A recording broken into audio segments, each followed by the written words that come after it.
Also, how could Jesus tell us to pray, thy will be done on earth as it is in heaven, if God's will is done anyway?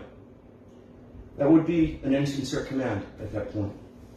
And why would the servant of God pray in Psalm 143:10, teach me to do thy will, if God's will was always done anyway? And by the way, if you are totally depraved, and this person David lived before the regeneration, the Holy Spirit fell in Acts 2, and he's totally depraved, how could he even pray that? Listen, active sovereignty is God causing everything to happen. That's active sovereignty. But if God caused everything to happen, that would include sin, which would make God responsible for rebelling against himself. And yet it couldn't logically be rebelling against God since God caused it, which means sin could not be sin and God could not be holy. I hope you got that because I'm not repeating it. That's hard enough to say it the first time. Bottom line, if a holy God was directly responsible, i.e. using active sovereignty, for everything that happened on earth, he would be responsible for sin and could not then be a holy God who hates sin. I know that's a hard blow, and I'm not trying to be mean, and I'm not trying to hurt anybody's feelings, and I'm not trying to step on anybody's foreheads on this, okay? God uses passive sovereignty.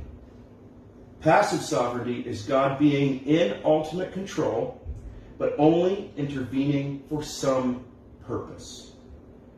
Why do people want to deny the sovereign God the sovereignty to sovereignly operate in passive sovereignty and only going actively sovereign when he sovereignly chooses to do so? I hope you got that because I am not repeating it.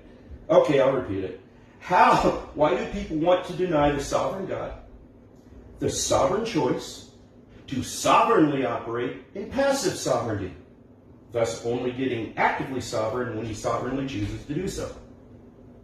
God does intervene, and we see it all the time. It's all over the place. You can see it in your lives sometimes, but you've seen in the Bible where God has intervened in human history.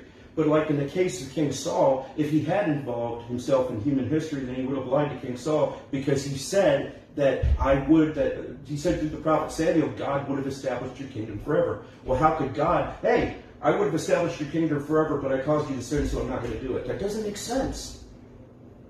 Okay?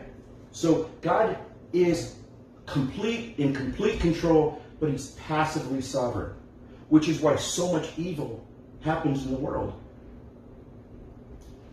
So why do we want to deny God? I don't want to say the right, but okay, the right to be passively sovereign. Why do we want to lay things at his feet that he didn't have anything to do with?